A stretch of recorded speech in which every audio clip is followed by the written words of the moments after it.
తేదీ 25 సెప్టెంబర్ 2024. స్వర్గీయ శ్రీ బాలసుబ్రహ్మణ్యం గారి వర్ధంతి దినంగా సందర్భంగా మన గౌరవనీయులు పూజనీయులు సోమచంద్ర గారు జాడుపూడి గ్రామం నుంచి ఒక అద్భుతమైన కార్యక్రమాన్ని చేపట్టారు. ఆ అద్భుతమైన కార్యక్రమం ఏంటంటారా? కళాకారులకు సన్మానం.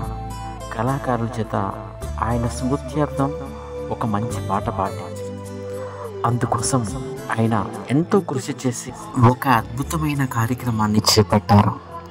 కళాకారులకు సన్మానం చేయడం, వారికి కడుపు నిండా భోజనం పెట్టడం, అందులో భాగంగా వారిని సత్కరించడం, వాళ్లకు గౌరవప్రదంగా భావించి వాళ్ళ నోటి వెంట ఒక పాట పాడించడం అంటే ఒక సోమచంద్ర గారే చేయగలరు. నిజంగా ఇంతటి గొప్ప కార్యక్రమానికి జాడుపూడి గ్రామం తోడు పోసుకుందంటే నేను చాలా చాలా సంతోషించాను. ఎందుకంటే కళాకారుని వెలికి తీయాలనే గొప్ప అభిమతం ఉన్న సోమచంద్ర గారు, పిల్లక సోమచంద్ర రెడ్డి గారు నిజంగా కళామ తల్లి పుణ్యపురుషుడిగా భావించవచ్చు. కళామ తల్లి ముద్దుబిడ్డిగా భావించవచ్చు.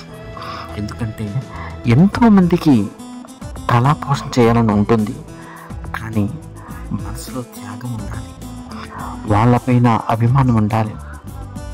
కళామ తల్లి ఏమిచ్చి మన రుణం తీర్చుకుంటుంది, మనం ఏమిచ్చి ఆమె రుణం తీర్చుకోగలం అంటే ఇలాంటి కొన్ని కార్యక్రమాలు ఆదర్శవంతంగా నిలుస్తాయి. ఈ కార్యక్రమంలో గౌరవనీయులు పూజనీయులైనటువంటి వీరేంద్ర పండగ మాస్టర్ గారు, మా అభిమాన గాయకులు పాల్గొనడం, అలాగే మంచి వక్తగా ఉన్నటువంటి కవిటి మండలంలోని గౌరవ దుర్గా ప్రసాద్ గారు రావడం, కొన్ని మాటలు చెప్పడం చాలా ఆనందాన్ని ఇచ్చింది. నిజంగా ఇలాంటి కార్యక్రమాలు పురుడు పోసుకోవాలంటే మనసులో త్యాగం ఉండాలని చాలాసార్లు చెప్పాను. ఎందుకంటే వెలికి తీయాలి కళాకారులను అంటే ఒక వేదిక అవసరం. అది జాడుపూడి గ్రామంలో జరగడం నిజంగా కళామ తల్లి చేసుకున్న పుణ్యం.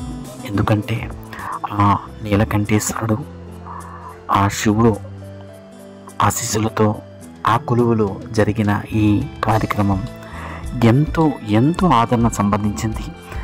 7 మండలాలు కళాభారతి తోరణంలాగా ఏర్పడి ఇక్కడ జరగడం నిజంగా ఒక విశేషంగా చెప్పవచ్చు.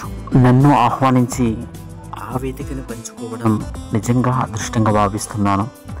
నిజంగా ఆ వేదికలో ఉన్న అందరికీ కృతజ్ఞాభివందనాలు తెలియజేసుకుంటూ ప్రత్యేకంగా సోమచంద్ర గారిని ప్రత్యేకమైనటువంటి శుభాకాంక్షలతో పాటు ప్రత్యేక ధన్యవాదాలు. ఇలాంటి మహత్తర కార్యక్రమం చేపట్టినందుకు. అలాగే ఇప్పుడు పాడుతున్న బాలు కోసం ఒక పాట.